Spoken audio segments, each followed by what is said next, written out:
स्वागत है आप सभी का हमारे YouTube चैनल पर। आज मैं एक कजरी गीत लेके आई हूँ। आप लोग कमेंट बताना हमारा गीत कैसे लगा। जौने दीना सीता का हर से रावणवा ओहि रे दीनाना रामा भैले बैरगवा ओहि रे दीनाना रामा भैले बैरगवा ओहि रे दीनाना मचिया बैठी कर मम्मी समझावई सुना हो बेटा ना रचबाई दूसरा बियाहवा सुना हो बेटा ना रचबाई दूसरा बियाहवा सुना हो बेटा ना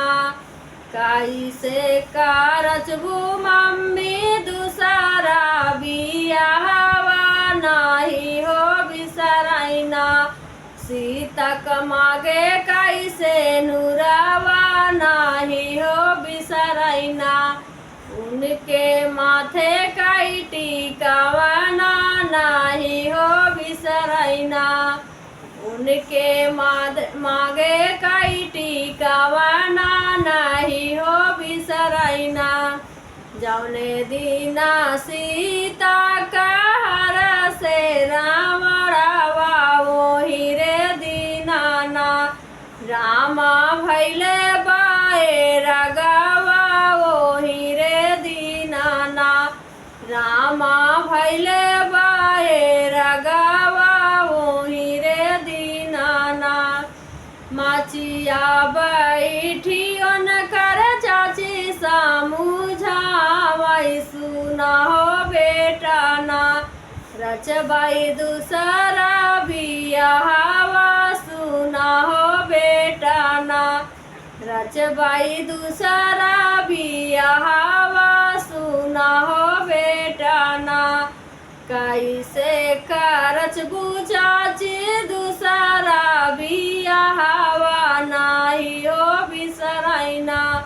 सीतक गले बीच हरावा नाही हो बिसराइना उनके हाथे कई कंगनावा नाही हो बिसराइना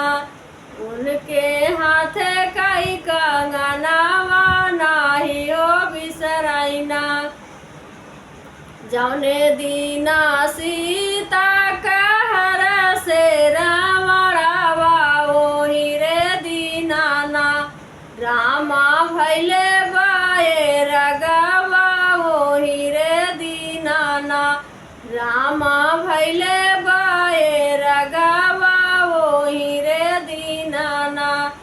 मचिया बैठी कर भाभी समझावई सुना हो देवरना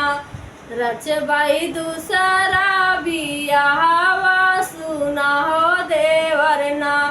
रचबाई दूसरा बियाहवा सुना हो देवरना कैसे करचबू भाभी दूसरा बियाहवा नाही हो बिसराइना सीतक पाव का पायलिया नहीं हो बिसराइना उनके पाव कई रंगनावा नहीं हो बिसराइना उनके पाव कई रंगनावा नहीं हो बिसराइना जौने दीना सीता का हर से रावणवा ओहि रे दीनाना